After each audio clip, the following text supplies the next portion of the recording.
Hello, and welcome to the Janey with Janey podcast. I'm your host, Jane Anderson, and I am here to welcome you back to the podcast to talk all things grief and dying and how to rediscover yourself and get back on track, taking those simple small steps to finding the true, authentic you. So today I want to talk about childhood. Now, I'm well aware that not everybody has had a loving, caring childhood like myself growing up.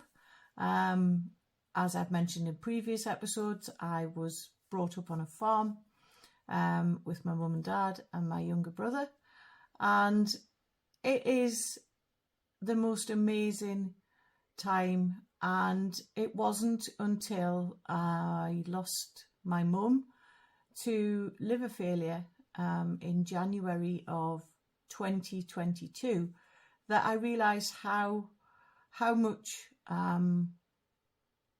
my childhood had influenced my life.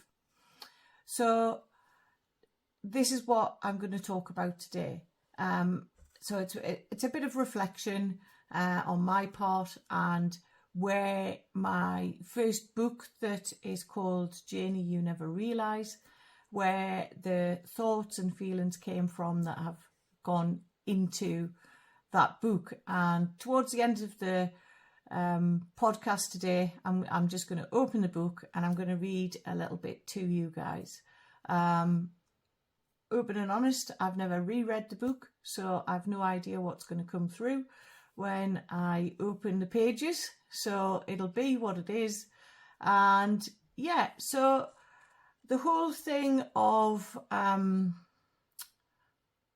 don't think we ever totally understand death and dying of a loved one until it actually happens to us, till we've actually experienced it. Obviously, as a child growing up, I lost grandparents, and it was tough. But you kind of, you don't forget, because you still love them. You still have memories of spending time with grandparents, but it isn't until something, till you actually lose somebody close to you, till you have to have an understanding of how it impacts both yourself, the people around you, your family, friends, and also the expectations of like society around us as to how we should be coping, what we should be doing, what we shouldn't be doing, that kind of thing. So yeah, I'm just going to kind of babble as I do. And so I nursed my mum in COVID. She was given a diagnosis of liver failure, and both my brother, my dad and myself nursed her through. She wanted to stay at home, so we did. And I think for me it was the realisation that I was actually going to be grieving twice. So it was almost like I think we in the grief world, it's called anticipatory grief. So I was anticipating the loss of my mum at some point, and open and honest, I was extremely angry because we didn't know when it was going to happen, how it was going to happen, what we were going to go through. It was basically we went through the day-to-day process of caring for her, feeding her, making those happy memories towards the end of her life as to how she wanted to be, and staying at home was one of her most important wishes. So we carried that out, and it's not until well, actually, I'll be honest, till now, today, when I'm sat here thinking about it, that I can actually pinpoint it is anticipating, because that person that you've loved for all your life,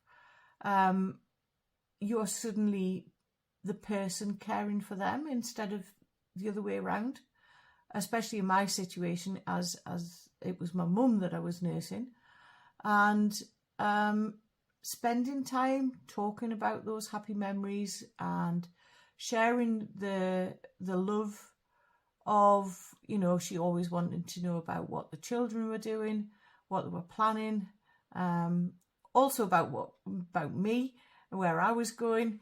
And yeah, it is not easy, because it is a grief twice, because that person is no longer the person you remember them to be, and then all of a sudden they are no longer there as well. So then you have to go through the whole grief of the eventuality of the loss of that person.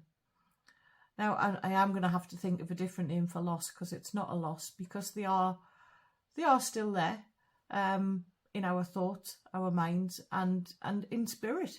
They are around us all the time. And yeah, so that's coming through for me today, the fact that we don't lose people. We actually, they go on to wherever it is. And I'm not here to preach. I've no idea. Everybody has their own thoughts on what actually happens. And that's unique to everybody, the same as grief is unique to everybody. Everybody has their own understanding, their own beliefs, and grief is unique. Each person is different.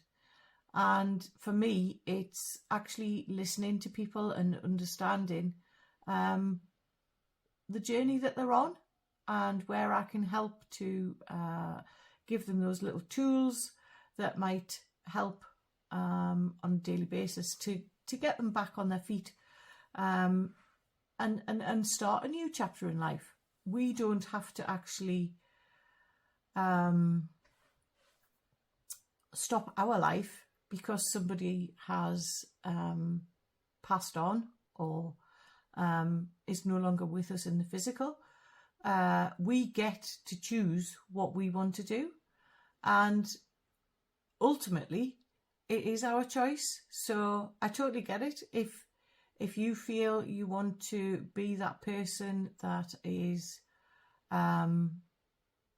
just wants to sit and grieve the loss of the person, and that's fine.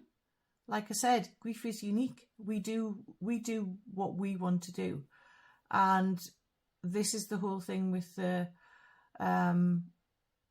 blocking out what is expected, what people think we should be doing. I think I mentioned it the other day. What people think about what we do is entirely up to them. We are in control of us, so we get to choose what we want to do.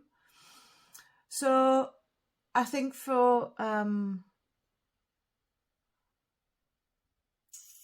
me, and this is just a personal, my personal opinion, is grief is difficult, and understanding how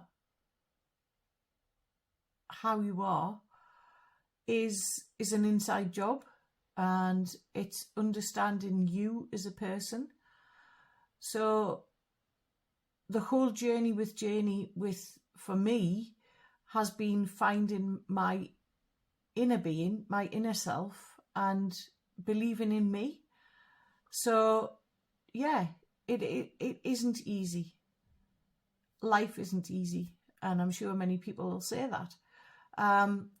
So yes, like I say, grief is unique, and we all have good days, we all have bad days, but it's trying to make those bad days less. Like I said, it could be minute by minute that we're working, or hour by hour, or day by day. But we need to take those small steps to make those hours into those minutes into hours, those hours into days, so that the better days become more. So yeah, that's, I hope that's been helpful today. And I did promise you I'd read out of the book, so I'm going to turn it to the page, and the book is opening at page 25. So I'm just going to read from the top of the page. Jane supposed this was a huge learning curve and helped her to understand the process of planning and organising a team, which stood her in good stead in later life. As a child, you really don't see the life lessons that you are learning at the time and the benefits of what the older generation passed down to you. This is where Jane started to think about what she is actually teaching her kids and how she can make their life an easier ride. Life is short and we need to make each day count. The run up to the Gymkhana day was always hectic, as this usually coincided with jobs on the farm. Farmers are great multitaskers, and invariably there were last-minute catastrophes that needed to be sorted. But the day was always a success. Just like farming, though, it was weather dependent on the day, as no one likes to wander around stalls in the pouring rain. Grandma and Mum were always busy baking in the run-up, and anything that wasn't good enough for the industrial attempt would go to the ladies to serve with a cup of tea. Jane loved baking with with Grandma, especially as she used to get to lick out the mixing bowl, and always useful for climbing up the shelves in the pantry to reach some of the special ingredients required. So that is just a little snapshot of Janey You Never Realise, and yeah, that's made me smile today. So think of one thing today that can put a smile on your face. Doesn't matter how big or how small. And yeah, always remember there's something inside you that knows no limits. So it's time to believe in you. Thank you all for joining me on the Journey with Janey podcast. Always remember, there is something within you that knows no limits. It's time to believe in you. Click the subscribe button so you never miss an episode. I love reading your reviews and comments, so right away. So if you're ready to take those small steps to transform your true self, let's do life together.